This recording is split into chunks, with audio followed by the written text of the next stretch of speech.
Ciao a tutti, buon pomeriggio e grazie mille per essere qui. Eccoci qua, benvenuti a tutti, grazie mille anche da parte mia. Allora, prima di tutto, due parole su chi siamo, cosa ci facciamo tutti insieme qui e perché OptiWise.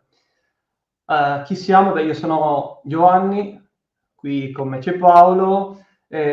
Paolo, lascio a te veramente due parole su, al netto chi siamo noi, ma che cos'è Evosid e collegandosi anche direttamente ai punti successivi, che cos'è OptiWise e cosa ci facciamo qui oggi. Assolutamente, grazie Giovanni. Intanto buon pomeriggio a tutti o buonasera a seconda di dove siete, perché a seconda della regione so che cambia un po' la declinazione.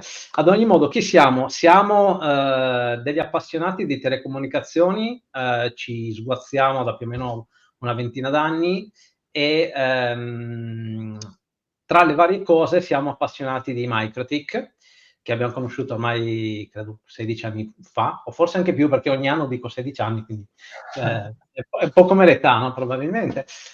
e, ed è un po' il motivo di che cosa ci facciamo qui e anche perché OptiWise, nel senso che come dire, l'opportunità che dà un apparato come MikroTik al tempo stesso è in alcuni casi un'arma a doppio taglio, perché la flessibilità che offre genera anche più entropia e anche più difficoltà di gestione.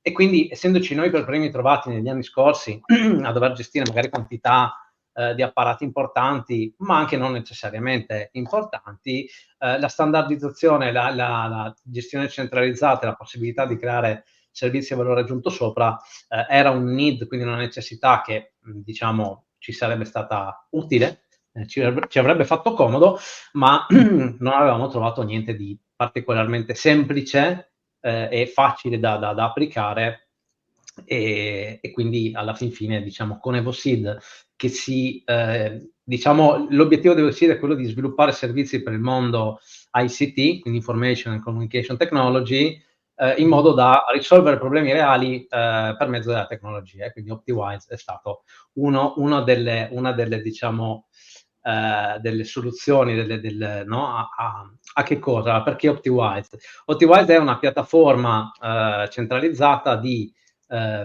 orchestrazione, gestione, monitoraggio, autoconfigurazione, e poi magari appunto e lo vediamo tra poco, di apparati MikroTik, qualunque tipo di apparato abbia router OS a bordo, il cui obiettivo, il claim è diciamo quello di semplificare la complessità a un dispositivo alla volta, detta in italiano, ok? Quindi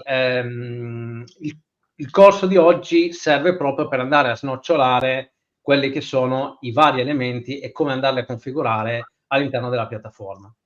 Esatto, l'abbiamo chiamato corso rispetto al classico webinar, nel senso che cercheremo quanto più possibile di fare in modo che sia un corso operativo, quindi al netto di qualche prima slide introduttiva, poi andiamo sulla piattaforma, vediamo come aggiungere dispositivi, come attivare varie funzionalità, giusto per appunto dare un overview completa della piattaforma. Quindi, diciamo, come possiamo declinare la piattaforma? Lasciatemi andare prima a questa slide qui, Paolo. Come l'abbiamo costruita, come la possiamo gestire, come la possiamo fruire? Allora, diciamo che OptiWise è dire, le fondamenta di OptiWise sostanzialmente raccontano che si tratta di una piattaforma multi-tenant, e quindi potete gestire tutti i vostri rivenditori, partner, clienti, eccetera, andando a creare poi la parte di utenti, permessi, eccetera. White label cosa vuol dire? Vuol dire che potete andare a personalizzare la piattaforma e farla vostra, quindi logo, dominio, nome della piattaforma, eccetera.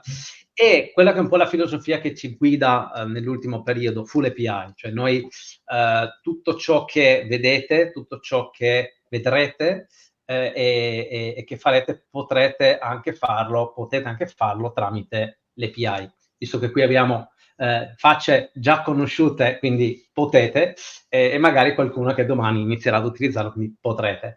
E quindi, tra l'altro, proprio nella piattaforma vedrete poi in fondo c'è proprio API Postman Collection, e quindi vi scaricate e vedete sostanzialmente tutto l'elenco con gli esempi e un sacco di documentazione e quant'altro.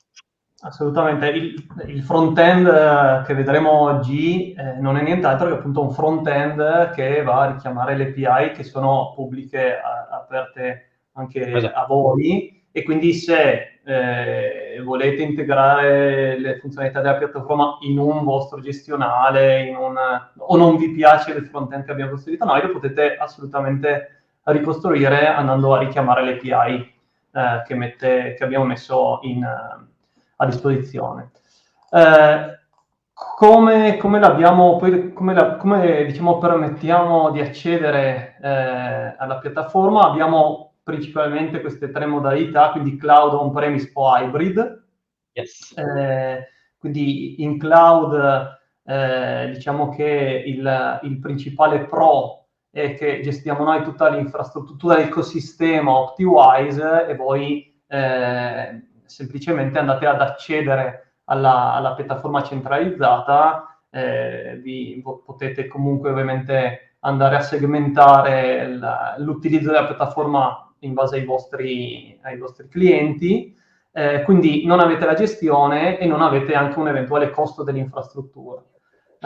Nel caso on-premise, quindi nel caso in cui abbiate magari qualche cluster che può ospitare le VM di OptiWise, e soprattutto magari se poi avete anche e volete offrire la funzionalità di SD-WAN con i vostri IP e con la vostra banda, lì appunto possiamo andare a installare la piattaforma presso il vostro data center. La modalità hybrid è, diciamo, una modalità che prevede che la parte di orchestrazione principale core la teniamo in capo noi nella piattaforma cloud, mentre in casa vostra mettiamo appunto solo la parte di concentratore SD-WAN per permettervi appunto di offrire il servizio utilizzando i vostri IP pubblici e la vostra banda.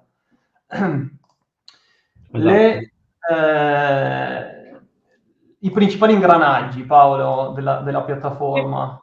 Volevo aggiungere ancora un elemento rispetto a prima, semplicemente per il fatto che tra la versione cloud on-premise dell'orchestratore cambia leggermente il livello di profondità, nel senso che nel momento in cui voi avete una installazione on-premise, diciamo, sta sulle vostre macchine, quindi voi siete super admin, quindi c'è un ulteriore livello super admin, e da lì potete creare i tenant possono creare i customer e gli utenti dei customer, ok?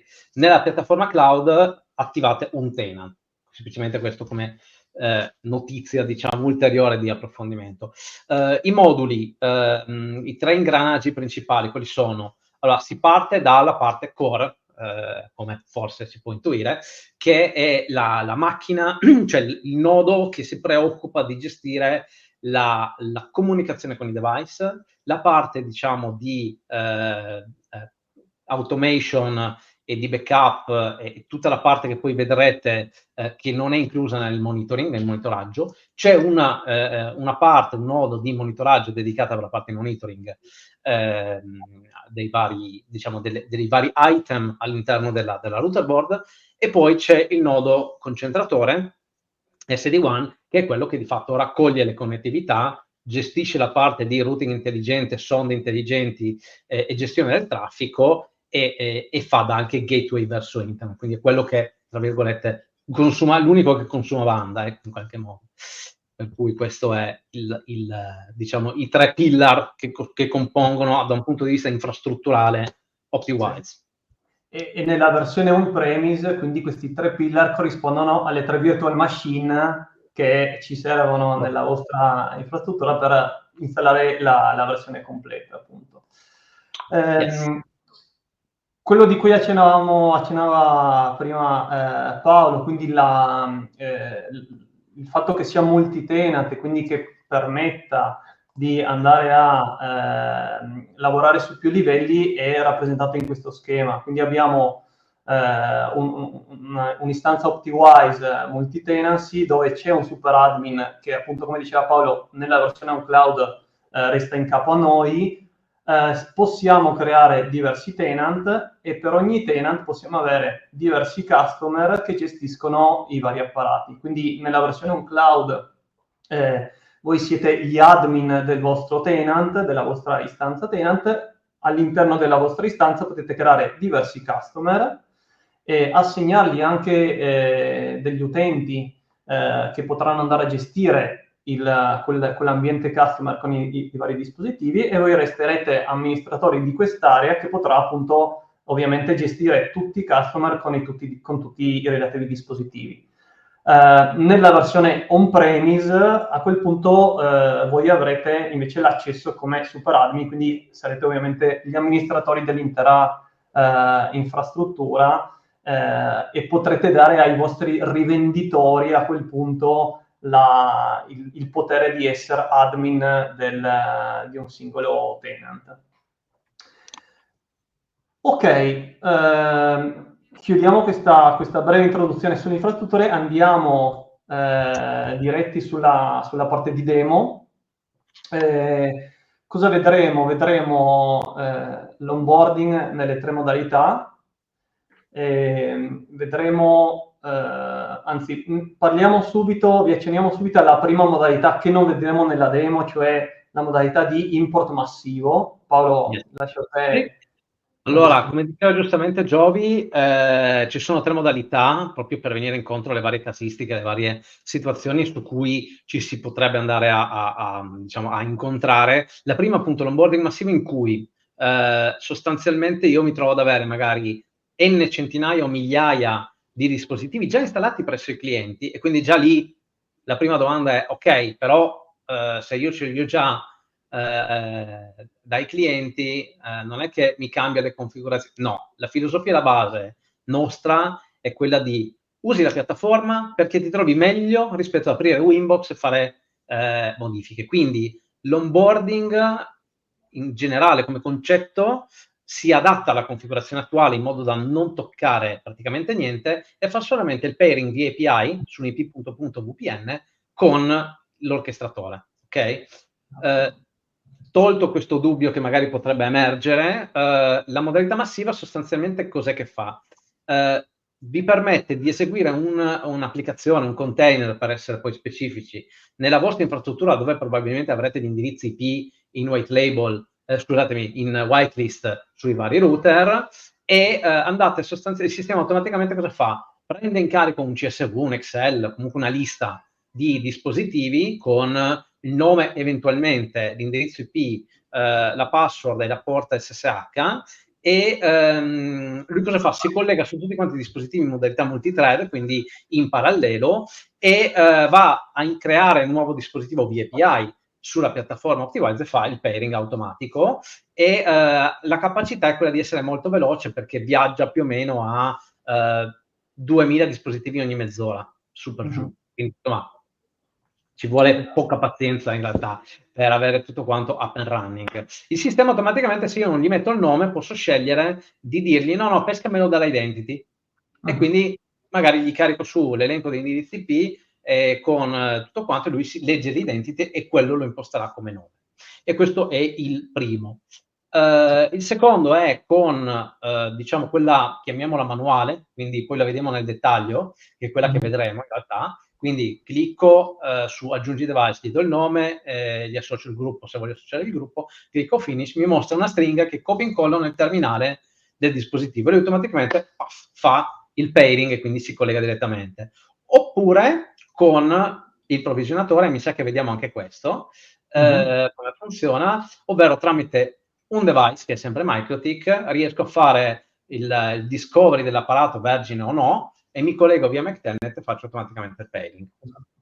E questa prima fase, che è appunto l'onboarding, è la fase centrale, nel senso che tutto si basa, appunto come diceva Paolo, sul fatto che in questa prima fase noi sul MikroTik andiamo a tramite questo script automatico andiamo a creare un profilo OpenVPN che collega il MikroTik alla piattaforma OptiWise.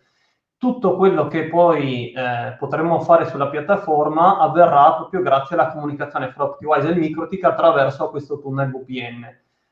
Questo per svariati motivi, ad esempio nel senso comodità di raggiungibilità del MikroTik, quindi il MikroTik potrebbe anche stare dietro una app, non avere assolutamente interfacce pubbliche direttamente attestate su di lui, per motivi di sicurezza, quindi ho un tunnel OpenVPN su cui vado a fare tutte le chiamate API e quant'altro. Quindi questo è il nodo centrale sicuramente della piattaforma. Sì.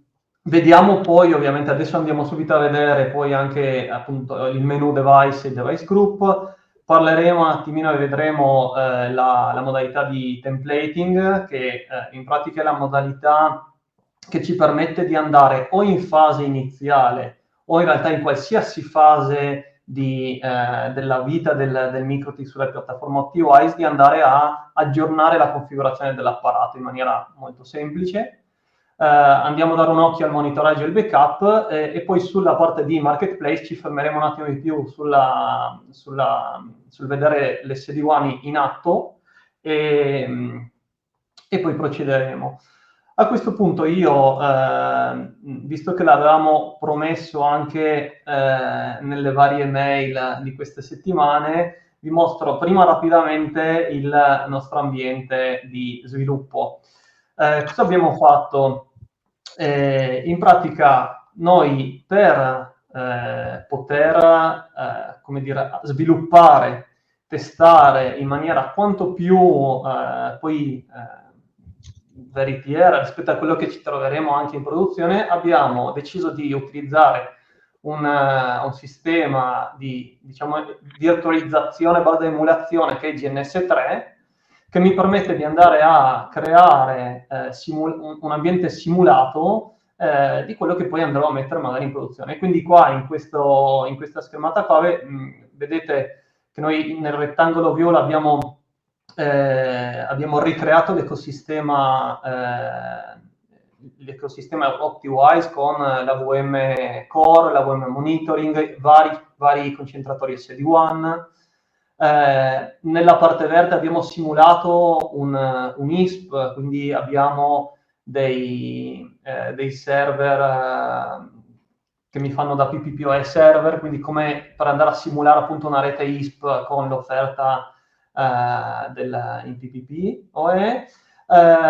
Abbiamo poi tot device MikroTik che voglio andare a collegare e che collega sulla mia piattaforma OptiWise, e abbiamo anche un'area dove abbiamo messo un paio di provvisionatori appunto per simulare anche quelli. E quindi durante le fasi di sviluppo e di testing noi lavoriamo qui simulando l'intero ecosistema per essere quanto più appunto vicini a poi quello che ci troviamo nell'ambiente di produzione. Questo ci tenevamo un attimino a mostrarlo. Io aggiungo, Giovanni, un'altra cosa nel frattempo, che forse abbiamo tralasciato prima, che è una peculiarità della versione on-premise. E la versione on-premise lavora anche in modalità, possiamo chiamarla offline, cioè non deve per forza avere un collegamento a internet, perché abbiamo delle installazioni, soprattutto nel mondo IoT, dove diciamo il collegamento è su una rete privata, isolata, ok? Quindi possiamo pensare a temi di SIM, machine to machine, una sorta di VPN dedicata, anzi rete dedicata, che però raggiunge la piattaforma, e posso tranquillamente lavorare senza alcun tipo di problema. Assolutamente, giustissimo, grazie. Allora, siamo sulla piattaforma. La prima cosa che vediamo accedendo è questa dashboard. Al momento nella dashboard ho un po' di numeri e valori che mi indicano quanti device sono collegati, quanti attivi, quanto sto monitorando, quanto sotto backup. Questa dashboard tra l'altro evolverà fra poco, andremo ad aggiungere ulteriori notifiche in questa che è la prima schermata in cui diciamo accedo quando faccio il login. Andiamo subito a vedere la sezione dei device. Quindi nel menu device ho device list e device group. Scusatemi, al momento ce l'ho settata sull'inglese, posso andarla eventualmente a cambiare in italiano, per il momento abbiamo queste due lingue a disposizione. Nel menu device, appunto, io ho l'elenco di tutti i dispositivi che ho attualmente collegati alla piattaforma. Al momento ne abbiamo due, sono due CHR. Adesso andiamo ad aggiungere un terzo dispositivo, così lo facciamo insieme. Lo facciamo nella modalità manuale, appunto che dicevamo prima, quindi andiamo ad aggiungerci un MikroTik che ho qui sulla scrivania e una RB 4011, quindi devo dare due informazioni. Una obbligatoria, che è il nome. Anche qua mi conviene sceglierlo in base a diciamo un nome che poi mi ricorderà effettivamente che dispositivo è. Può essere uguale all'identity che magari ho settato su quel dispositivo, oppure può essere qualsiasi cosa che preferisco. Posso eventualmente, in modalità non obbligatoria, scegliere un device group.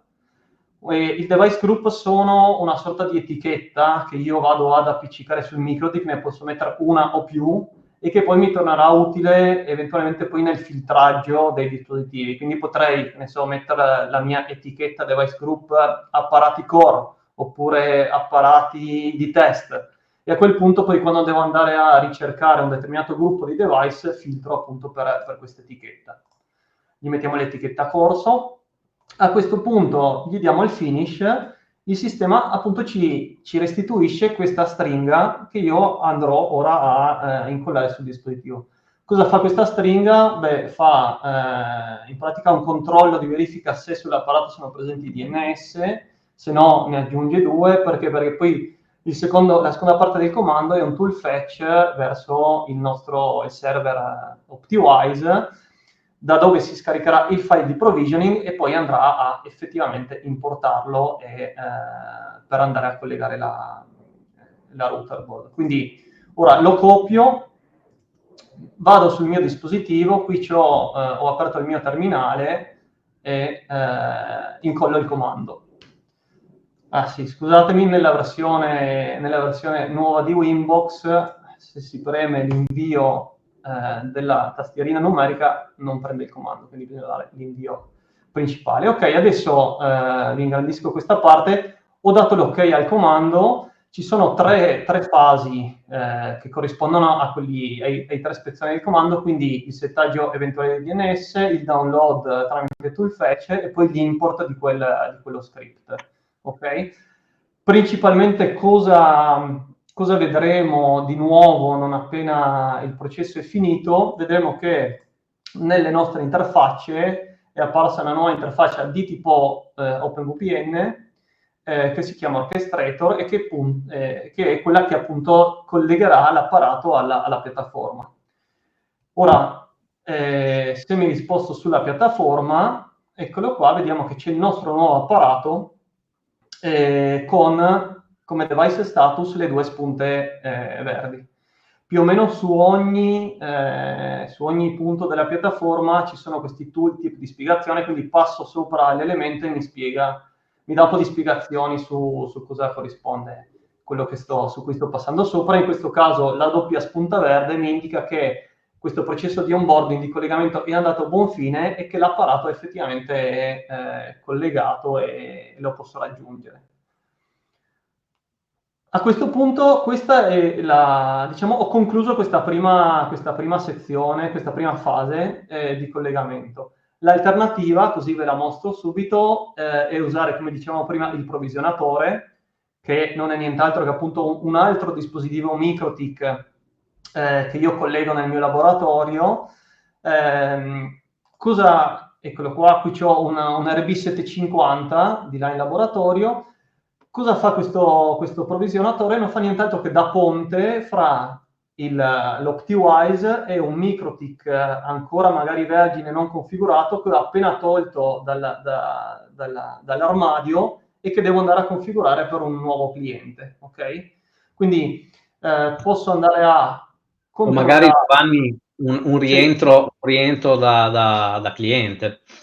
Ho assolutamente un rientro da un cliente, sì. Quindi posso andare, lo collego sul mio provvisionatore, qui sfruttiamo la capacità di neighbor discovery dei MikroTik e quindi vedrò quanti e quali dispositivi sono collegati sul mio provvisionatore. In questo caso c'è un RB951 collegata.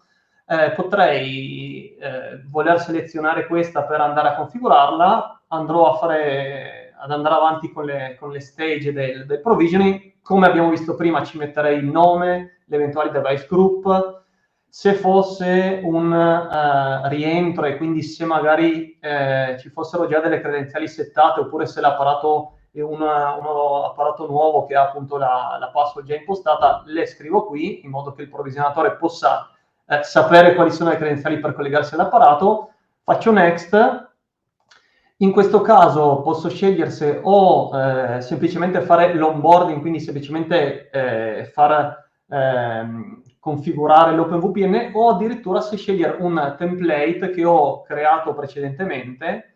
Un template che cos'è? È una configurazione che io andrò a iniettare nel mio MikroTik. Quindi se appunto sfrutto questo meccanismo del provisioning per andare a configurare i nuovi MikroTik da mandare ai miei clienti, posso avere un mio template con la mia configurazione standard, con tutte le regole di firewall, di address, di qualsiasi cosa.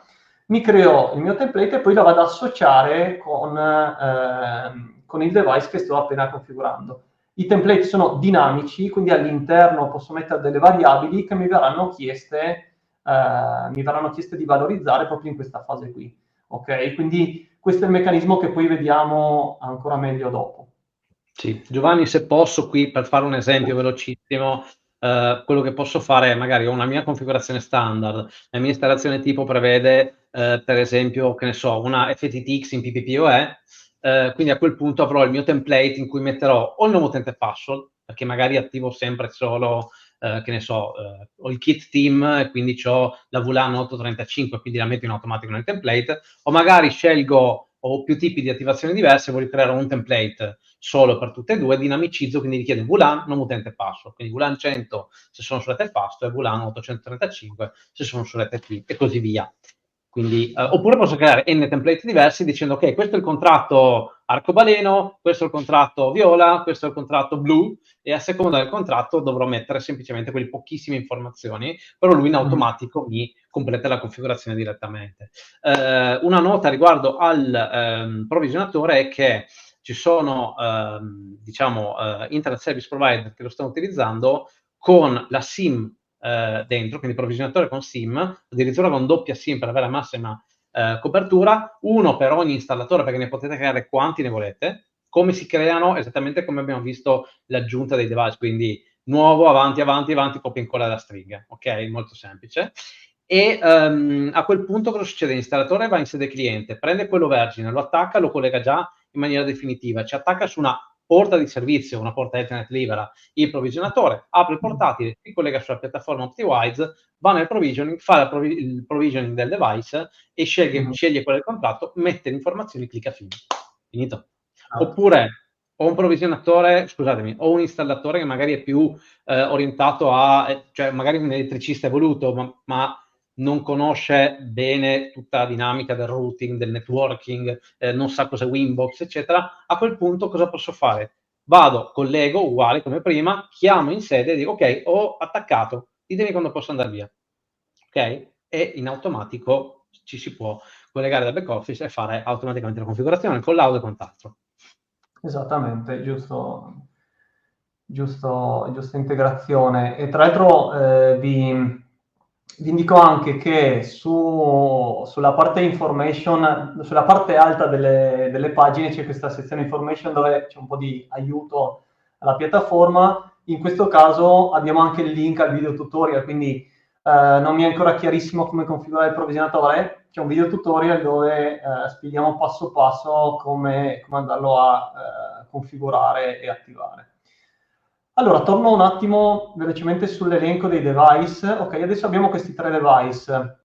abbiamo il nome che gli abbiamo dato, un po' di info che il sistema ha pescato dal device in fase di provisioning, di onboarding, abbiamo l'IP pubblico con cui sta navigando l'apparato, ok?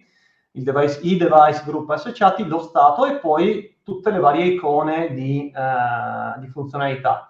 La riga inferiore sono funzionalità legate principalmente alla piattaforma, quindi mi permettono di eliminare il device dalla piattaforma, che vuol dire che semplicemente vado a toglierlo dal controller di OptiWise, ma non vado ovviamente a rimuovere nessun tipo di configurazione precedente o comunque configurazione personalizzata che avete fatto voi.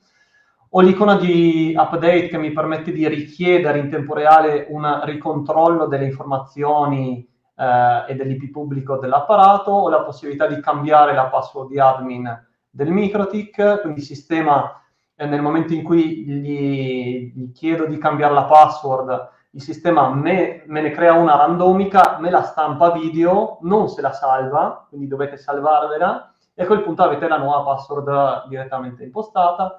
Posso rivedere il comando di onboarding che abbiamo lanciato prima o posso editare l'apparato, cioè cambiargli il nome o eventualmente assegnargli nuovi device group. La riga sopra invece sono quelle, le icone di funzionalità effettivamente legate all'apparato, quindi ho la possibilità di accedere a tutta una serie di tool di troubleshooting. Ok, ora vi mostro il menu, quindi clicco sull'icona tools e posso andare a effettuare un ping, un traceroute, un neighbor scan, bandwidth test, torch, DHCP, LISI, pscan sull'apparato. Cosa vuol dire?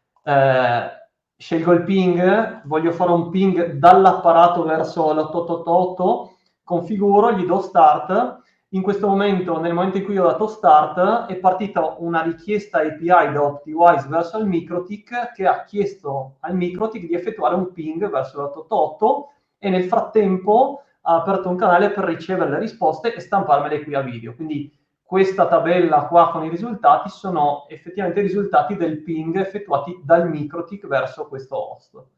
E Piccola nota di così... integrazione, Giovanni, se vuoi, l'output viene mandato in streaming, quindi non è faccio la richiesta, catturo la risposta e poi la stampo, ma è in real time. Perché? Perché A, diventa un po' più usabile, un po' più pratico, e B, per esempio, se devo fare un torch e quindi fare uno sniffing del traffico che passa, io voglio vedere come si muove il traffico nelle varie interfacce, ok? Esatto. E quindi, ecco, per esempio, no? Quindi nel momento in cui vado, e non solo, ma anche a seconda del tipo di applicazione che devo lanciare, lui mi chiede, per esempio, lì l'interface, quella la fa in autodiscovery, quindi quelle sono le effettive interfacce che ci sono sul dispositivo, diciamo, indicato, selezionato sostanzialmente. Ecco. Esattamente, tutte le interfacce, eccetera, sono recuperate in maniera automatica e dinamica dal dispositivo. Oltre al torch, posso fare un bandwidth test verso un bandwidth test che mettiamo a disposizione, andare a vedere i list di DHCP. Ora, qui è un apparato che non ha niente collegato, non ha neanche un DHCP server attivo, però abbiamo tutte queste funzionalità. Sono tutti tool che conoscete bene, che trovate sul MikroTik, semplicemente qui li avete in accesso rapido dalla piattaforma senza dover andarvi a collegare di volta in volta sull'apparato. Quindi questa cosa qua mi permette di fare un'assistenza magari su un cliente che mi segnala qualcosa di strano in maniera molto rapida direttamente dalla piattaforma. Esatto. Cioè, il concetto è quello di fornire dei tool rapidi, pronto cassa, nell'assistenza di primo livello, no? Ricevo una telefonata, il cliente mi dice ho un problema, va lento, perdo i pacchetti, cioè, faccio un bandwidth test. Una nota sul bandwidth test, nella versione on-premise, se volete il vostro BV test, basta un CHR, una macchina virtuale CHR dedicata al BV test. Nella parte cloud c'è una nostra macchina dedicata che fa da BV test. Esattamente. Icone successive sono quelle del backup e del monitoring. Vedete che sulla 4011 sono rosse perché di base quando andiamo a collegare un nuovo dispositivo le funzionalità di backup e monitoring sono disattivate. Le lasciamo disattivate perché sarete voi a decidere se effettivamente volete attivarle oppure no. Quindi nel momento in cui io voglio andare a fare il backup, cliccherò l'icona che poi diventerà verde come quelle dei dispositivi qui sopra dove le abbiamo attivate, e allo stesso modo per il monitoraggio. Una volta attivate, poi potrà andare nel menu backup, qui sul menu di sinistra, per vedere la lista dei dispositivi che ho messo sotto backup, e poi, scegliendo il singolo dispositivo, andare a o far partire un backup in tempo reale, se no il sistema farà un backup in maniera automatica ogni notte e manterrà uno storico di 30 giorni, oppure posso andare a vedere quindi l'elenco dei backup effettuati. Vedete che sono nei due formati, quindi il formato backup o il formato RSC testuale visibile. Lo posso andare a scaricare e andare a visionare, oppure andare magari a ripristinare, perché no, su un apparato che ho da preparare per un cliente a cui gli sia guastato l'apparato, e quindi lo devo sostituire. Allo stesso modo, come vi dicevo, il monitoraggio, quindi dopo che ho messo sotto monitoraggio l'apparato, posso andare sul menu del monitoring. Ora qui, Paolo, lasciate qualche parola sul monitoraggio, soprattutto sulla scelta, per chi lo conosce già, l'ha già addocchiato, sulla scelta di non andare a creare un sistema di monitoraggio da zero, ma piuttosto andare a utilizzare un sistema che è ben rodato, che conosciamo bene e che fa veramente già tutto quello che serve a un sistema di monitoraggio. Assolutamente. Prima però risponderei a Dennis che dice BV test in questo momento da Cannot Connect, e il bello della diretta. Giovanni, proviamo al volo per favore sul tuo CHR in GNS3, che vediamo se, quindi tools, bandwidth test, sì, receive, va benissimo. Vediamo, no, ok, sembra funzionare. Ok, quindi forse è magari qualche dinamica di collegamento tra la board e il CHR, mi viene da pensare, a livello test live funziona. Spostiamoci un attimo sulla parte di monitoraggio, poi eventualmente Dennis sentiamoci a margine corso. Allora, il nostro concetto è do not reinvent the wheel, cioè non reinventare la ruota quando magari c'è qualche ruota fatta bene, fatta da magari da più tempo, con più chilometri di strada di consolidato, e quindi questa ruota nel caso specifico si chiama Zabbix, che conosciamo da una decina d'anni indicativamente e che è in grado veramente di fare un sacco di cose.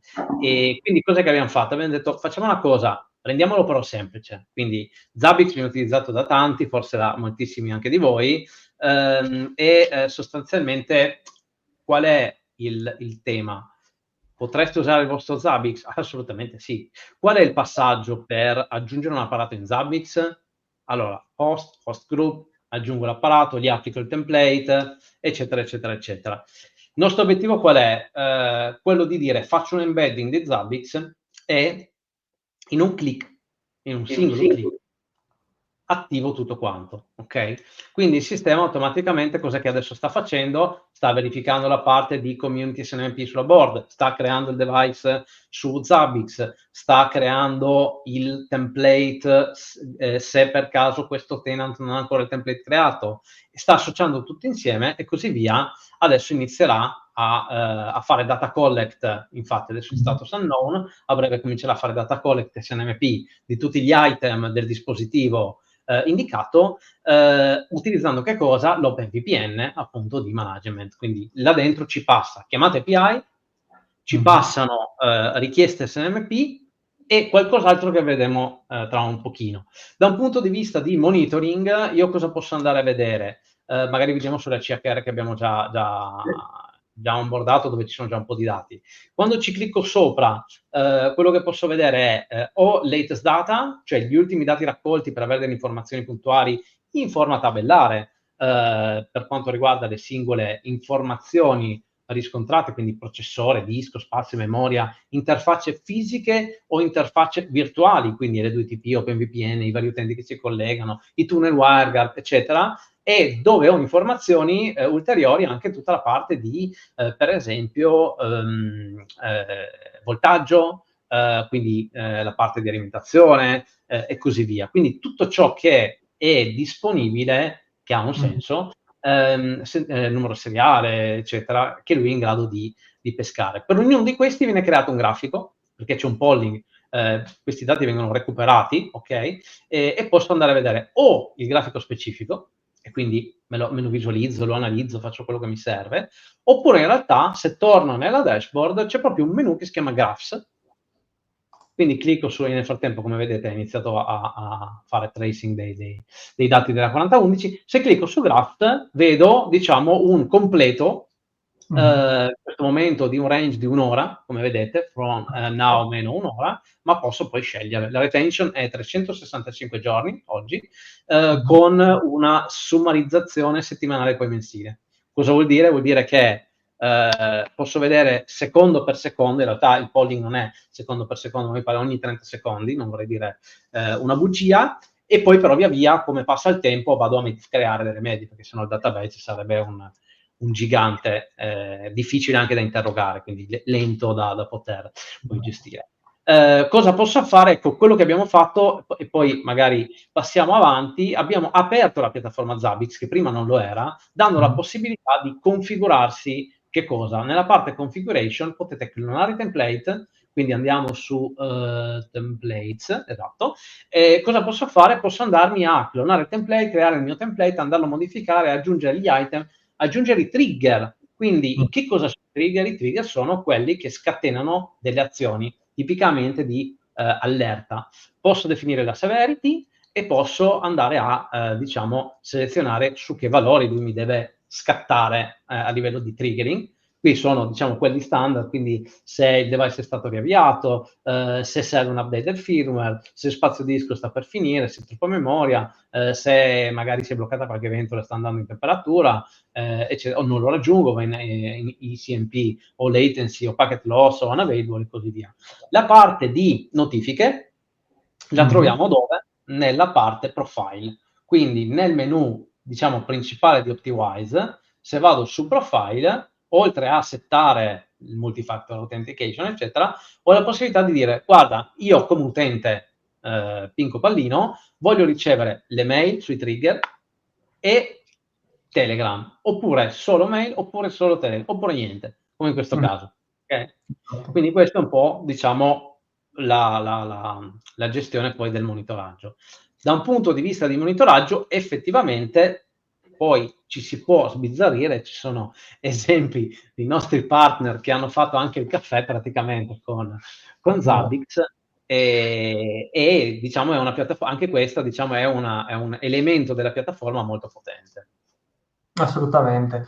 Abbiamo, come diceva Paolo, noi mettiamo a disposizione un template, diciamo, di base, che a nostro avviso raccoglie tutte le informazioni più interessanti, però appunto è personalizzabile come volete. Il fatto che poi di aver scelto una piattaforma diciamo ben nota, o comunque che ha documentazione community ben ricca, ci permette anche a tutti poi di andare a capire se ci sono delle personalizzazioni che gli interessano, direttamente andando a studiarsi un po' la piattaforma, o parlando insieme a noi per trovare una soluzione alle sue esigenze, assolutamente.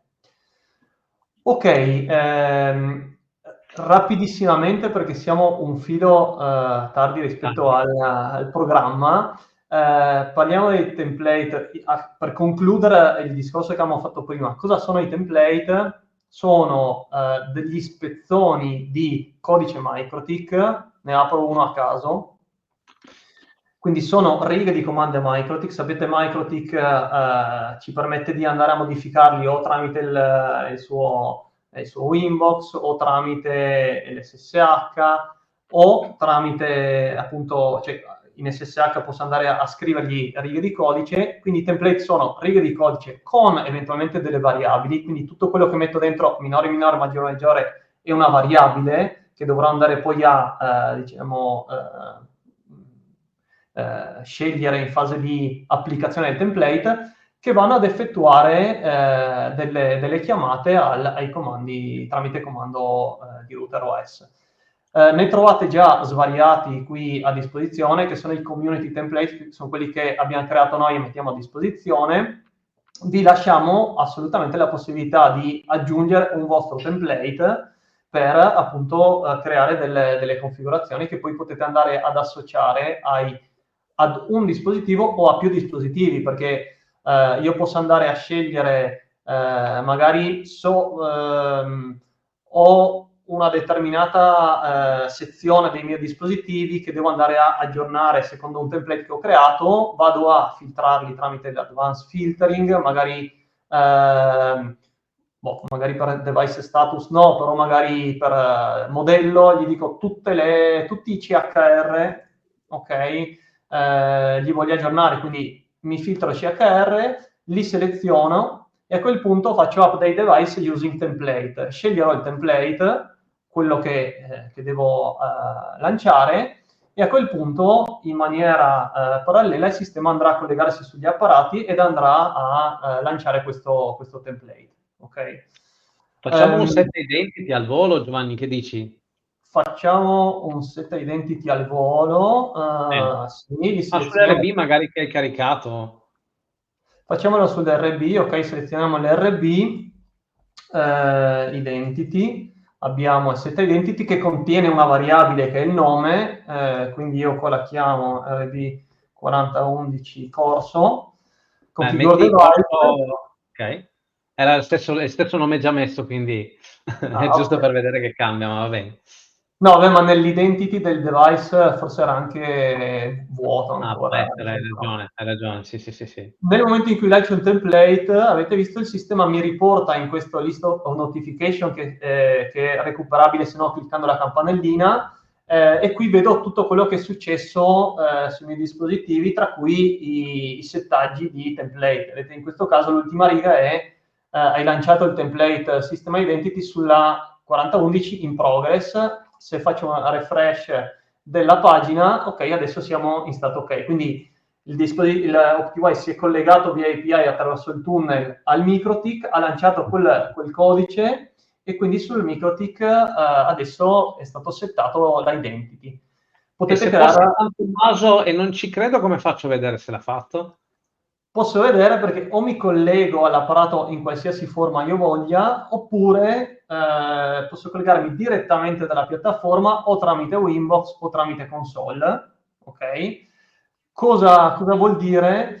Che abbiamo virtualizzato il collegamento alla piattaforma tramite Winbox direttamente nel browser. Ok? Sì. Quindi qui voi cliccate quell'icona e in un attimo siete all'interno di un Winbox virtualizzato nel vostro apparato. E quindi qui posso andare a vedere, per esempio aprendomi System Identity, no?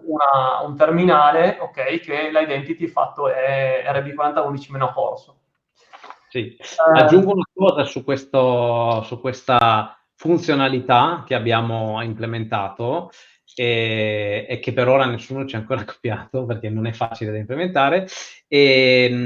Allora, intanto che posso utilizzare Winbox senza aver installato Winbox, poi che lo posso utilizzare anche dal tablet, perché basta un browser, è tutto, diciamo, virtualizzato all'interno della pagina web. Non solo, ma se Giovanni adesso è entrato in Winbox e io mi collego sulla piattaforma adesso vediamo magari il cursore di Giovanni è, magari mettilo al centro del terminale e io vado sulla 4011 anch'io, cos'è che succede? Succede una cosa carina, succede che io posso andare a condividere tastiera, schermo e mouse, come avete visto, per poter fare formazione, affiancamento, analisi congiunta, ed è molto utile, no? Soprattutto se magari devo fare troubleshooting, ho bisogno di una mano, eccetera, eccetera. O direttamente col cliente, differenza.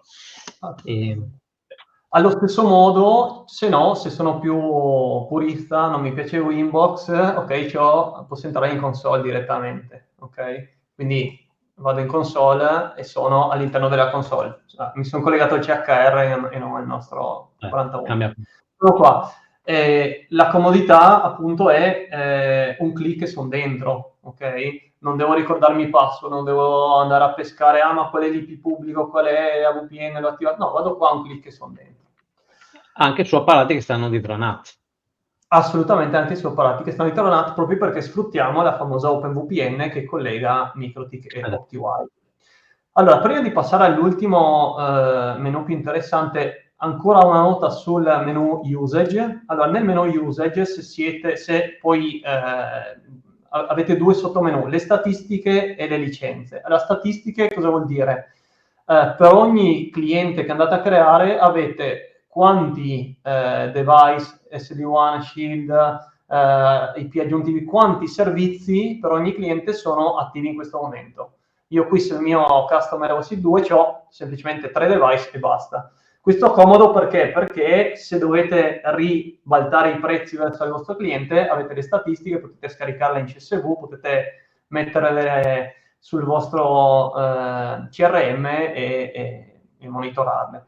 Le licenze funzionano allo stesso modo, cioè per ogni customer potete decidere quanti al massimo dispositivi, SD-WAN, content filtering, eccetera, servizi permettere di far attivare i vostri clienti. Magari rivendete la soluzione a pacchetto, ti do 10 dispositivi, qua mettete le licenze e via. Passiamo al marketplace. Tutto, visto che hai citato CRM, tutto chiaramente quello che vedete è API. Assolutamente, Quindi, sì, come dicevamo prima, questo sono tutti recuperabili via API, visto che l'abbiamo citato qui in basso, abbiamo anche le Postman Collection da poter richiamare con tutte le API per tutte le sezioni, l'autenticazione, la gestione tenant, customer, tutto quanto, assolutamente. Ok, passiamo al menu Marketplace. Marketplace avete un'area dove andiamo a mettere dei servizi a valore aggiuntivo che diciamo sono servizi che ci permettono di dare veramente un qualcosa di molto elevato al nostro cliente. In questo caso attualmente abbiamo principalmente la parte di SD-WAN e la parte di content filtering targata Flash Start. A brevissimo verranno aggiunti altri servizi e facciamo un piccolo spoiler rispetto a quello che diremo dopo, chiederemo assolutamente pieno aiuto anche a voi per andare a scegliere cosa mettere per primo come servizi aggiuntivi. Mostriamo rapidamente l'SD-WAN, così facciamo un paio di parole su questo servizio. Io Paolo mostro come attivarla e poi ti passo la parola per un paio di commenti sul servizio. grazie. Vai. Dal menu device ho l'icona SD-WAN, ci clicco sopra, gli dico ok, va bene, attiviamo. Qui cos'è che gli posso scegliere? Principalmente il concentratore. Al momento abbiamo 2 concentratori pubblici, ne stiamo continuando ad aggiungere di nuovi per principalmente fornire più vicinanza a dove sono i vostri clienti. Sì.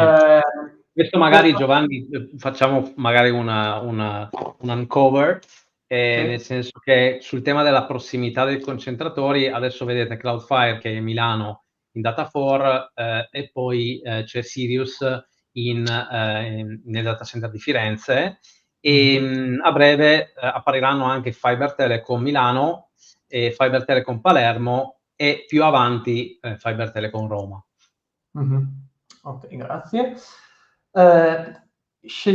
Poi possiamo scegliere eventualmente l'Elastic IP. Cos'è l'Elastic IP? È un po' il meccanismo che diciamo viene utilizzato su servizi in cloud. Ad esempio avete presente su AWS, andate a creare un'istanza, se vi serve un IP pubblico dovete prima andare a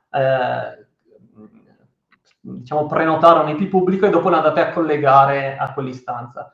Qui abbiamo scelto di fare allo stesso modo, cioè potete o precedentemente prenotarvi un IP pubblico sotto il menu Elastic IP, oppure in questo caso lasciate auto assign, quindi vi verrà assegnato un IP.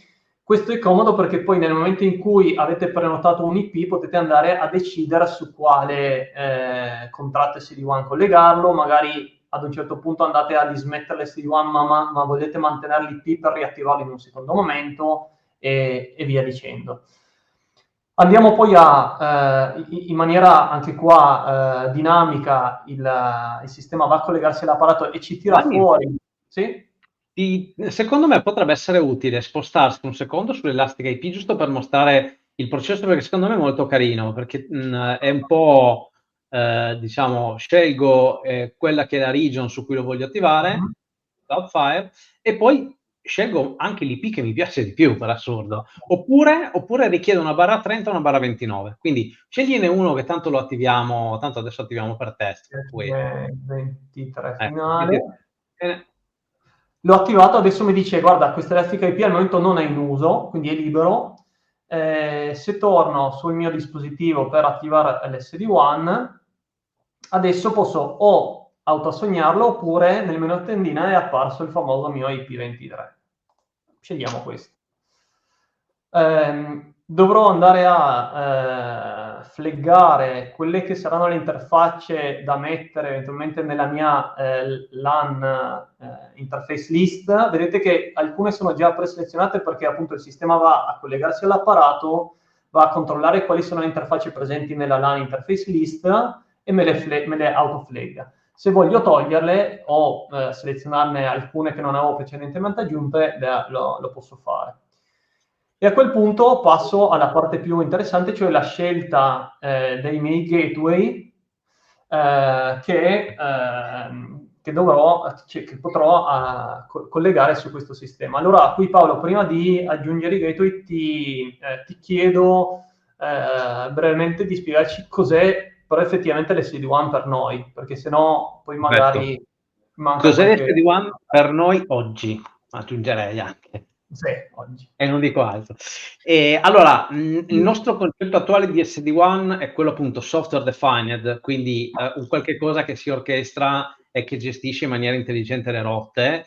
Nella nostra accezione vuol dire l'edge che parla con internet, ok? Mm-hmm. Quindi non c'è un concetto di multisito, non c'è, quindi quello che c'è è una connettività evoluta, passatemi il termine, fra delle connettività sottostanti, che possono essere miste di categorie diverse, caratteristiche diverse, verso un centrostella, il concentratore, l'abbiamo visto prima, no? Era uno degli ingranaggi, che poi, diciamo, ruota il traffico verso il mondo internet, prolungandomi l'indirizzo IP pubblico o la classe di indirizzi IP pubblici, permettendomi di fare che cosa? Adesso lo vediamo, aggregazione, failover o modalità mista. Quando mi trovo qui, cosa posso fare? Devo aggiungere gateway, ok? Devo aggiungere i gateway, però io non mi ricordo più su questa board quali sono i gateway. Sono dei gateway IP, sono dei PPPoE, c'è qualcos'altro. Come faccio a vedere quali sono? No, devo entrare in Winbox e guardare? No, perché c'è un Show Device IPs, quindi quando ci clicco lui mi esplode e mi mostra, guarda, tu hai queste interfacce con gli IP assegnati in questo modo. Ah, ok, quindi c'ho la LAN che è Bridge LAN, va bene. Poi c'è un ETH8 DSL backup, che diciamo che cos'è? Probabilmente c'è un router dietro che ha un indirizzo IP, e poi ci sono le due PPPoE e l'orchestratore, la VPN di orchestrazione. Quindi nel caso di specie noi che cosa andremo a fare adesso? Faremo un'aggregazione fra le due PPPoE. Esatto. Ok? Quindi, Come dire, per completezza, effettivamente vediamo sulla nostra 4011 che ci sono queste interfacce con IP che abbiamo visto da qua, quindi abbiamo l'orchestrator, l'ETH8, le due PPoE e il nostro bridge. E abbiamo queste interfacce. A questo punto vogliamo mettere le due PPPoE. Qui nota, piccola nota, se abbiamo da mettere in aggregazione due interfacce point to point, quindi PPPoE, o anche interfacce LTE, allora è corretto che qui andiamo a scegliere il nome dell'interfaccia. In questo caso le PPPoE. Vedete tra l'altro che anche quando clicco qui sullo spazio gateway, il sistema mi dà un aiuto, cioè mi mostra quali sono le possibili scelte da fare in questo campo. E vedete che qui cos'è che ci mostra? Ci mostra le due PPPoE e poi ci mostra l'IP, che è l'IP del gateway relativo all'interfaccia ETH8.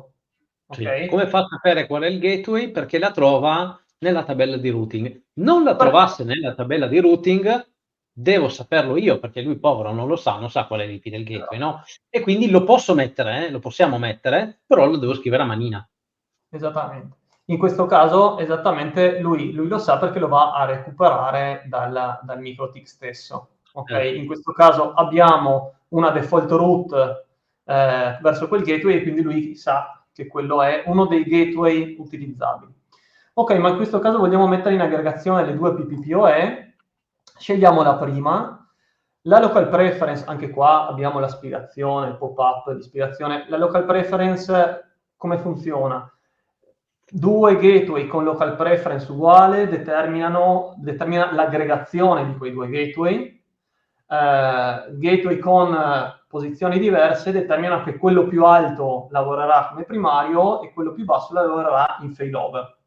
In failover, il failover si attiverà non solo quando il primario è completamente down, KO, ma quando i valori che definiamo nell'advanced settings come valori di qualità della linea supereranno i limiti che abbiamo impostato. Quindi se per caso la latenza della linea salirà di 100 millisecondi o quello che imposteremo qui, piuttosto che packet loss, ok?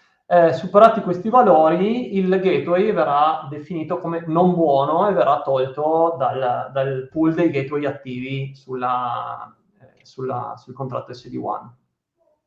Allora, aggiungo il primo e appare qui Io nella aggiungo un ulteriore elemento, Giovanni, adesso aggiungi il secondo. Poi, allora, i valori che sono impostati sono standard per connettività cavo, FTTX, ok? Poi se, per esempio, mi trovo ad avere magari un wifi, diciamo un FVA che è un po' instabile, o un LTE con magari non troppo segnale, eccetera, andrò a lavorare qui sostanzialmente. Mm-hmm. Piccola nota, c'è l'observation time che serve a fare che cosa? A evitare i flap, va su, va giù, va su, va giù, va su, va bene, va male, va bene, va male, va bene, va male. Lui sostanzialmente lo mette in osservazione per 60 secondi, perché ho scritto 60 lì, e se funziona bene per tutto il periodo, semplicemente lo rimetti in esercizio da traffico. Un'altra nota sul quel 1 finale, cioè che è la check frequency, se dovete configurare, faccio un esempio, FTTX più LTE backup con pacchettino di traffico dati, sulla LTE mettete 3600. Perché? Perché altrimenti vi trovate con 200-300 mega a giornata consumati per i check, per le sonde, okay? Che non ha senso. Non ha senso perché? Perché l'ultima ruota del carro, con tutto il rispetto per l'LTE di cui stiamo parlando, perché se va giù l'LTE e non funziona, e per caso va giù anche l'FTTX, l'unica cosa che posso fare è andare a accendere un cero in chiesa, cioè non è che posso fare grandi cose. Quindi il fatto che l'LTE sia giù mi interessa a livello di monitoraggio. Perché? Perché devo saperlo in caso in cui l'FTTX sta funzionando, ma mi trovo l'LTE che va a KO per qualche motivo strano, ok? E allora quello mi interessa saperlo, però posso anche saperlo con un delay che non mi faccia brasare tutto il traffico sostanzialmente. Ecco. Esatto. No, anche perché per poter monitorare la qualità della linea e capire se questi valori vengono superati, il concentratore con questa frequenza e anche il MikroTik stesso con questa frequenza effettua appunto dei ping, delle analisi, delle latenze e quindi su un LTE magari non ha senso fare questo, come diceva Paolo, questi controlli ogni secondo, men che meno se è l'ultima ruota del carro. Ok, lasciamo anche... Piccolo recap, Giovanni, solo per chiarire, perché non è proprio così immediato, però era l'unico modo per dare la flessibilità che ci è stata chiesta, perché una volta non era così. Il gioco dei numeri come funziona? Vince il numero più alto, 2 numeri uguali vanno in aggregazione. 2 numeri, 3 numeri, 4 numeri, vedete voi. Quindi, ma se io ho un FTTH, 2 FTTC e un LTE, metti l'FTTH a 110. Le due FTTC le metti a 109 e l'LTE la metti a 108. Quindi l'FTTH funzionerà a 1 giga magari, no? Fin tanto che avrà valori buoni. Poi andrà in backup in aggregazione, quindi aggregherà sulle due FTTC. Se salta una delle due FTTC, vediamo che non sbaglio dito, resterà sull'altra FTTC. Se va giù anche l'FTTC, perché di fatto stanno facendo lavori qua davanti e mi hanno tranciato il cavo, parte l'LTE. esatto. Ok. Sì, sì, esattamente. Qui avete anche un esempio di questo, quindi in questo caso abbiamo messo i primi due gateway in aggregazione fra loro a 110 e il terzo a 109, però le situazioni possono essere le più diverse, come diceva Paolo, posso avere magari due FTTC aggregate, quindi con 110, e due LTE aggregati in 109, quindi di failover se entrambe le FTTC vanno giù, quindi posso fare un misto in questo senso. Yes. Aggiungo, do il finish. In questo caso cosa sta succedendo? Adesso ci spostiamo anche di là. La piattaforma sta componendo tutto diciamo, i file di configurazione per l'attivazione dell'SD-WAN, lo ha sparato, lo ha iniettato alla MikroTik. Vedete qui i log sono diciamo, ricchi di informazioni di quello che è successo. La prima cosa che vediamo che è successo, che nuova rispetto a prima, è che abbiamo due nuove interfacce, ok? Una e una 2, che sono due interfacce, scusatemi, queste sono le rotte. Andiamo a vedere le interfacce che sono qua. Due interfacce SD-WAN bonding 1 e 2, che sono i due tunnel che escono dai nostri due gateway. Quindi ora abbiamo queste due interfacce. Le abbiamo messe a 110, quindi vanno a aggregare in maniera, adesso qui Paolo ti ripasso la palla per la spiegazione un po' più tecnica, vanno a aggregare le due linee. Io qui alla mia destra ho un PC che è collegato a questo MikroTik, vado a fare uno speed test, uno classico speed test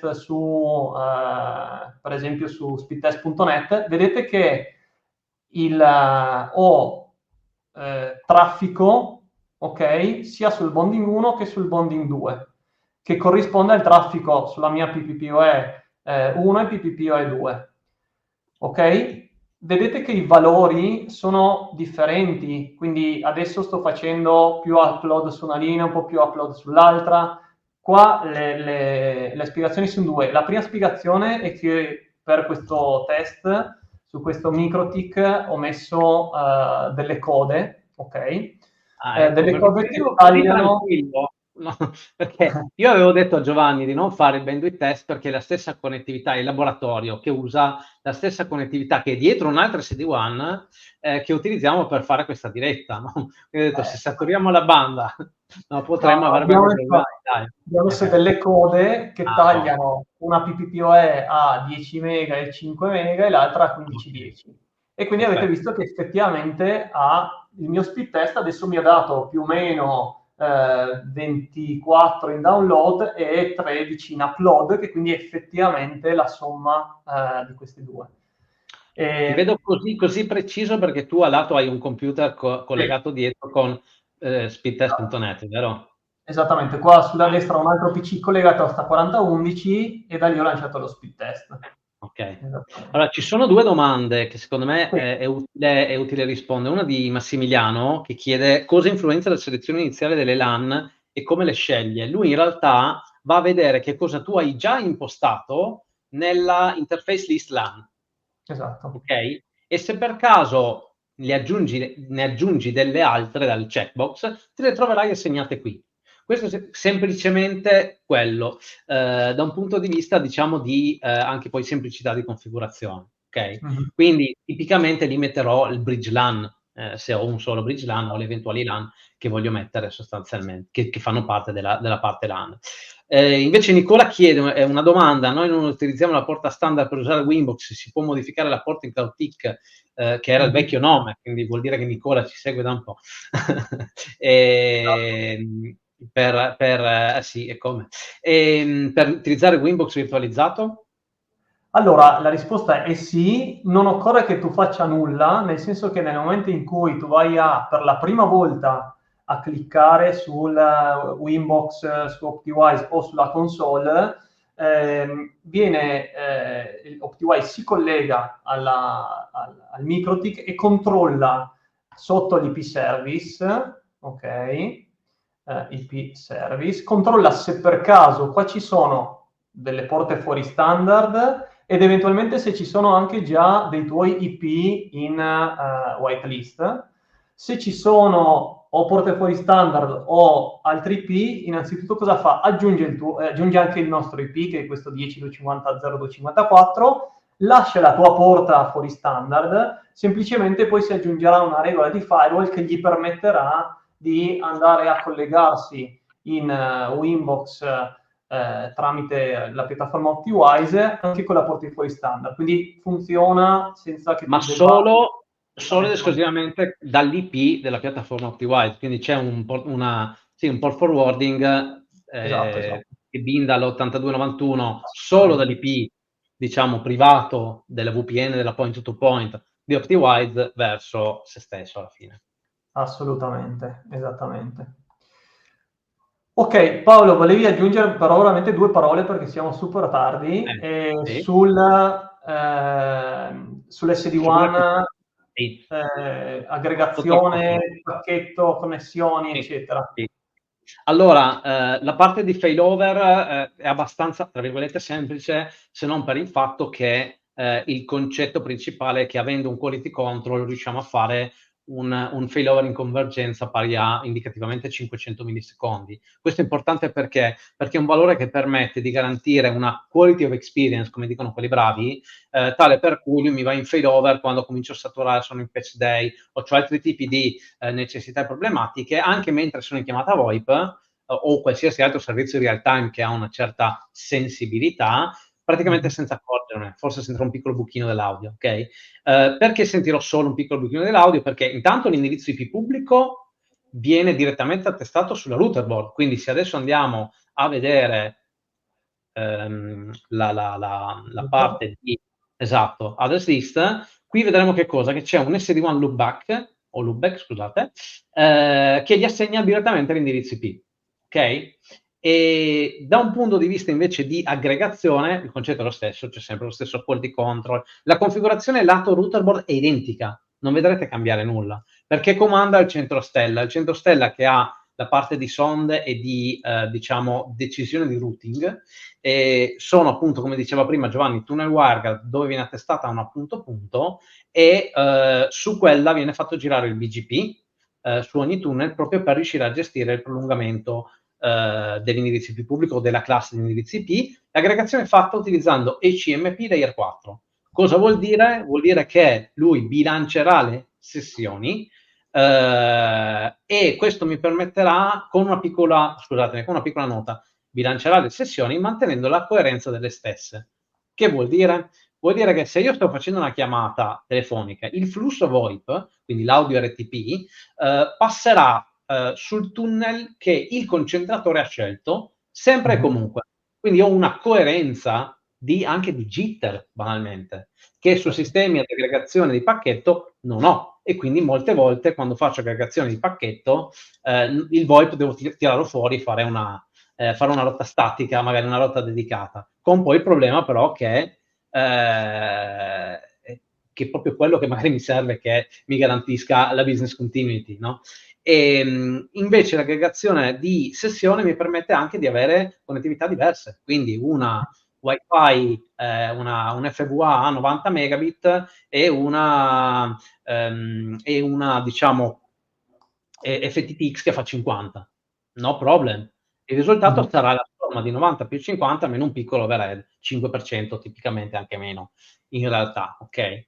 Quindi questo è, diciamo, under the hood, quindi sotto il cofano, come gira e come funziona. Paolo, abbiamo una domanda che ci dà un ottimo assist, una domanda di Paolo. Guarda, stavo arrivando lì. Se ho un firewall, come gestisco il mio firewall dietro al MikroTik?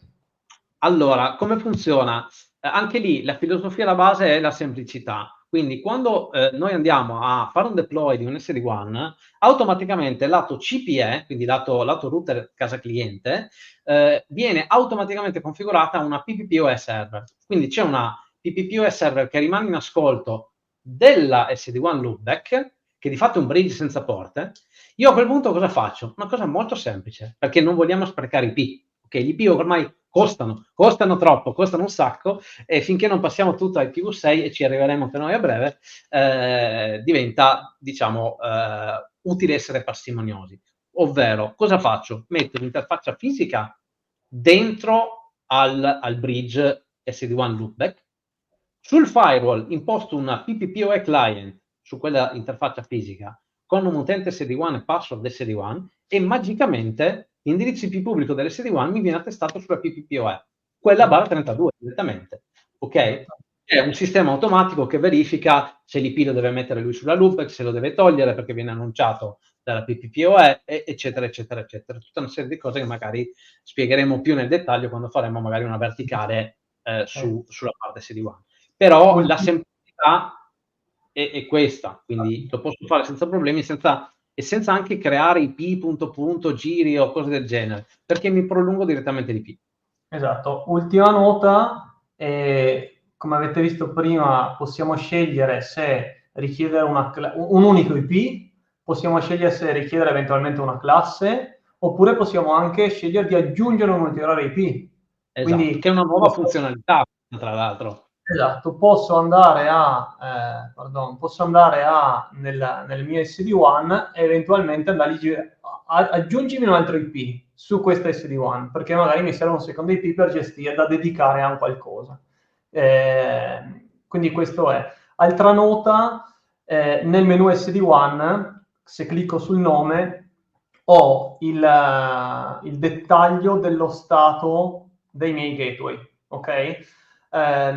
Ho gateway 1, gateway 2, sono entrambi verdi in questo momento. Il gateway 1 non ha avuto problemi, quindi da quando l'abbiamo attivato è rimasto verde. Il gateway 2, prima mentre Paolo parlava, io gli ho fatto uno scherzetto, gli ho messo una coda di 10 byte. 10 byte, e quindi effettivamente ha iniziato a perdere pacchetti, quindi è andato KO, è stato tolto dal pool, dopodiché quando ho rimesso la coda a 10 mega ha ripreso ed è ritornato nel pool.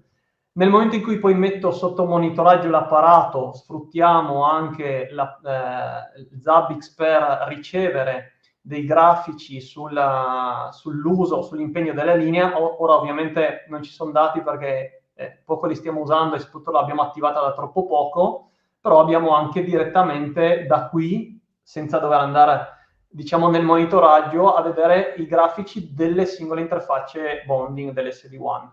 Sì, e un'altra cosa, se non mi ricordo, e non voglio andare in modifica della configurazione, so quali sono i gateway, cioè, ok, cos'è il tunnel 1? PPPoE Sirius, ok, perfetto, bene. Esatto. Esattamente.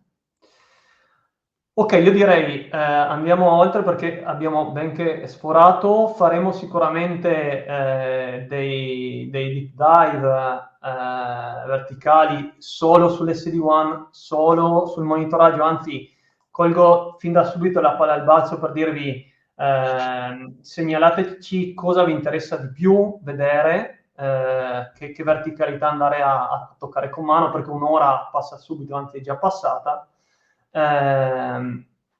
E quindi approfondiremo tutto quello che ci chiederete, insomma. Torno un attimo sulla parte di slide per mostrarvi ancora giusto due slide che abbiamo preparato, poi lasciamo ancora spazio ad ulteriori domande che arrivano e sono arrivate. Come avete letto, diciamo, dalla mail, effettivamente la parte di IoT sta rapidamente prendendo piede anche come dire, nel settore telecomunicazioni, e MikroTik ha svariati dispositivi compatibili anche con LoRa, e che secondo noi acquistano ancora più valore se poi gestiti con OptiWise per tutti, come dire, i motivi visti finora, e anche perché, per esempio, l'immagine ad esempio che vedete ora è un'immagine presa dalla dashboard del monitoraggio, creata ad hoc per un cliente che ha dei dispositivi con GPS a bordo, dispositivi micro con GPS a bordo. Tramite il monitoraggio facciamo il collect delle posizioni e mostriamo nella mappa, tramite OpenStreetMap, la posizione e vedete che i pallini verdi o rossi sono lo stato di quel dispositivo, quindi se è totalmente KO sarà rosso, se è verde vuol dire che è ok, se è giallo vuol dire che è qualcosa che non va, e a quel punto posso andare sulla mappa, passare sopra il puntino per vedere nome e vedere che problemi ha quell'apparato. Quindi se ad esempio un'area geografica è tutta rossa, magari vedo a colpo d'occhio che c'è qualcosa che non va in quell'area geografica. E rispetto alla parte IoT stiamo facendo delle analisi tecniche per capire cosa integrare all'interno di OptiWise come, diciamo, anche qua valore aggiunto sulla gestione IoT. Stiamo facendo dei test su Thingsboard, che è un sistema open source per la gestione dei dati IoT, che quindi tramite OptiWise potremmo veicolare attraverso il MikroTik, collezionare e andare appunto sia in entrambe le direzioni, quindi sia per ricevere che per mandare dati ai nostri device e sensori IoT, gestire direttamente da OptiWise. Giovanni, io nel frattempo solo rispondo al volo. Allora, a Giuseppe, per quanto riguarda la saturazione, le mail che ricevo di CMP Packet Lot Operational Data, magari suggerisco, le vediamo direttamente poi nel dettaglio per capire un attimo il comportamento. Potrebbe essere che indichino una saturazione, ma quello che andrei a vedere è il grafico di utilizzo del tunnel direttamente dal pannello SD-WAN, quello che mostrava prima Giovanni. E per Nathan, questo webinar sarà visionabile da qualche parte? Qui lascio, allora, registrato, dove registrato, no dai, è registrato, e quindi appena poi lo editiamo un attimo, lo metteremo sul canale YouTube, quindi sfrutto questa occasione per dirvi, c'è un canale YouTube, c'è la possibilità di vedere direttamente il link alla parte dei video sulla parte bassa del sito, che vi riporta alla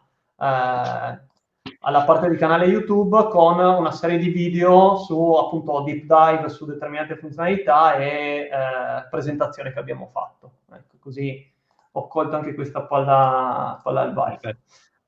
Ancora 2 slide per le news, le prossime cose che vorremmo, su cui stiamo già lavorando da introdurre sulla piattaforma. E qua, piccola cosa è, abbiamo tante idee, però le mani che abbiamo sono limitate, quindi anche qua, per chi insomma volesse accogliere una bella sfida e trova, diciamo, particolare interesse in questi argomenti, scriveteci, perché diciamo, abbiamo assolutamente piacere di avere più mani possibili, ecco, per portare avanti il progetto.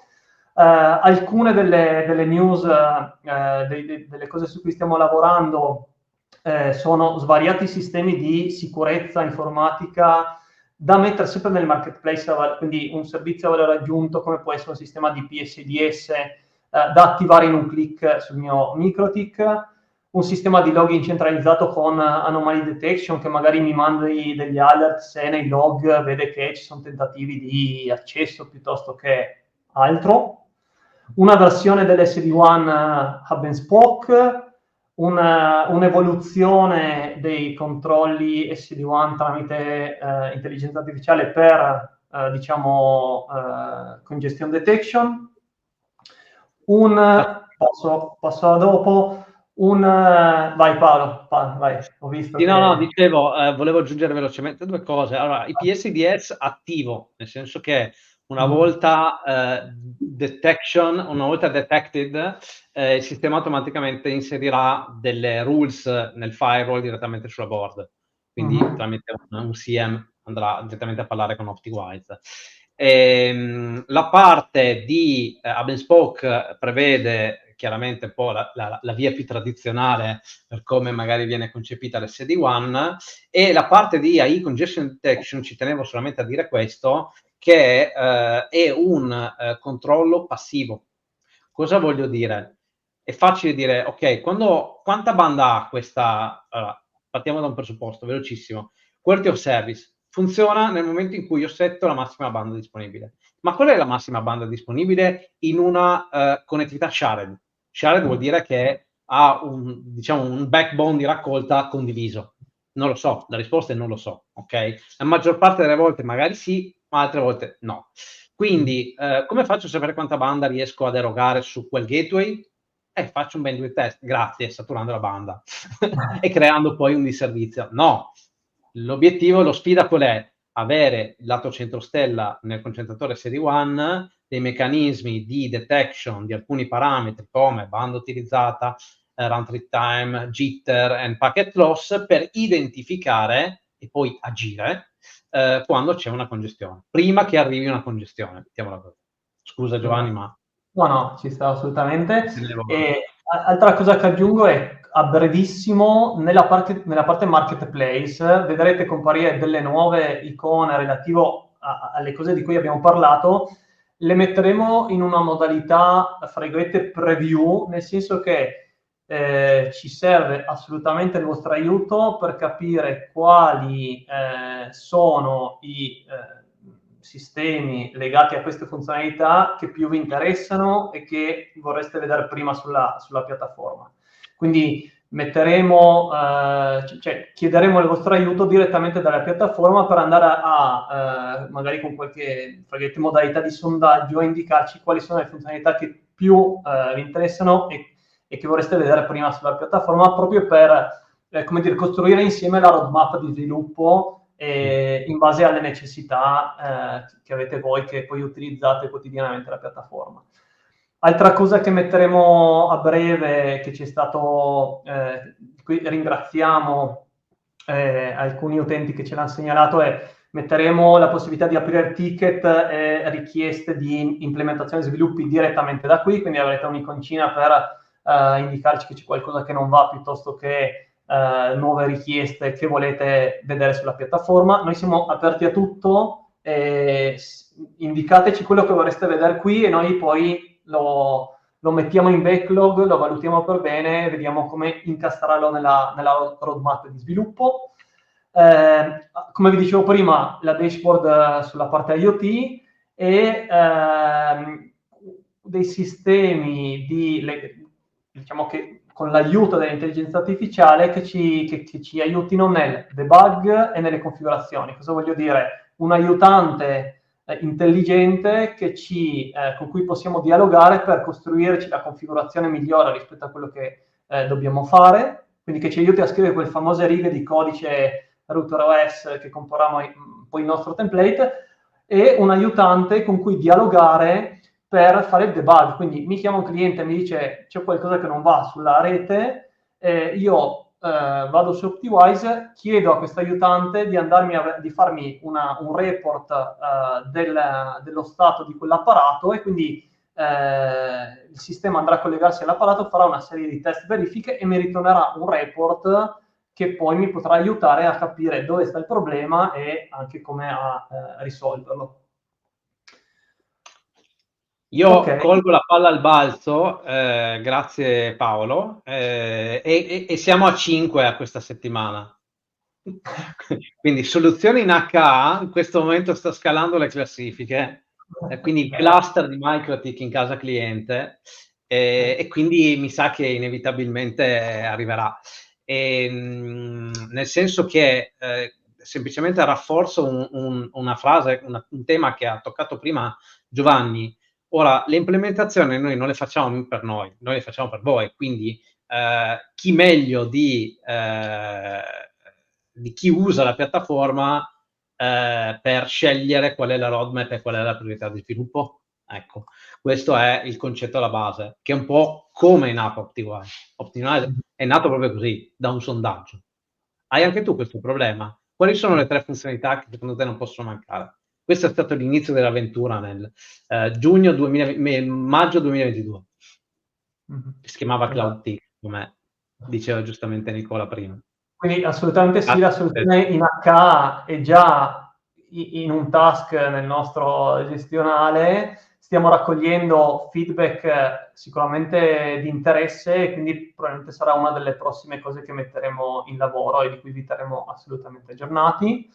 Allora, domande ne abbiamo risposto, spero a tutte strada facendo, se ce n'è ancora qualcuna rispondiamo insomma, in qualche altro minuto, anche se vi abbiamo già rubato qualche minuto in più rispetto a quanto avevamo indicato. Nel frattempo lascio un po' di riferimenti, soprattutto per magari i nuovi partecipanti di questo corso, sito, newsletter, LinkedIn, email. Siamo a disposizione, come diciamo, sia per ricevere feedback, sia per ricevere richieste, che possono essere richieste grosse ma anche piccole. Abbiamo fatto delle implementazioni recenti perché qualcuno ci ha chiesto semplicemente di, non so, spostare un menu o aggiungere una piccola funzionalità perché gli viene comodo. Nel momento in cui l'abbiamo fatta abbiamo capito che era comoda per tanti altri, quindi dalle più piccole alle più grandi implementazioni.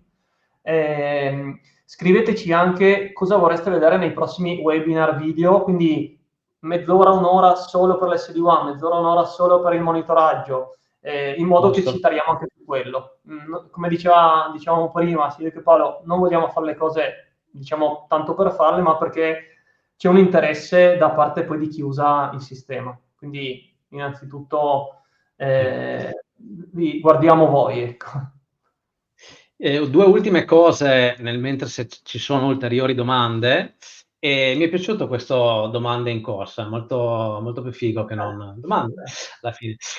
No, quello che voglio dire, due cose. Per chi è già cliente, se ho qualsiasi necessità, la mail è assistenza@optiwise.cloud. Questo ci garantisce rispetto di SLA. Abbiamo dei sistemi di alerting che ci permettono di essere notificati, che altri canali purtroppo non hanno, come mail, WhatsApp e altre cose. E Giovanni, se io volessi creare un template, ma non ho mai usato lo scripting MikroTik, o ho una configurazione particolare che voglio implementare, che facciamo? In questo caso ci potete contattare, perché una delle cose, diciamo, in parallelo alla piattaforma che offriamo sono il professional service, quindi vi appunto aiutiamo nel creare magari template più complessi o configurazioni on-site. Quindi mettiamo, come dire, a disposizione la competenza che ci siamo fatti in questi anni di configurazioni MikroTik tramite, fra virgolette, una classica formula di pacchetto a ore che acquistate, che poi erodiamo man mano che avete necessità. Sì. O in alcuni casi addirittura integrazione, personalizzazione tramite API su vostri sistemi, perché anche questo ci è capitato, per cui insomma ci sono possibilità anche di, come dire, creare un prodotto malleabile da quel punto di vista. Assolutamente sì. Allora, io al momento non vedo altre domande, ma nel momento in cui ne nasceranno di nuove, scriveteci. Avete i contatti. Uno di questi canali, scriveteci e risponderemo con piacere. Quindi al momento io vi ringrazio della partecipazione numerosa.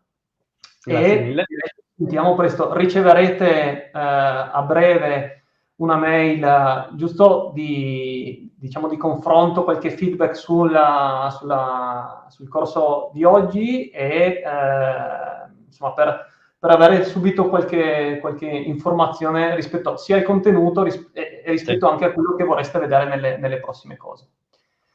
Va bene, grazie mille. Più che mail di feedback, perché loro si sono comportati benissimo, più che altro di richiesta feedback nei nostri confronti. Francesco sei sempre in prima linea e ci ha già mandato i suggerimenti. Visti, sono già su un task pronti per essere messi in lavoro. Va bene, grazie mille a tutti e alla prossima. Grazie a tutti. Ciao, buona serata. Ciao.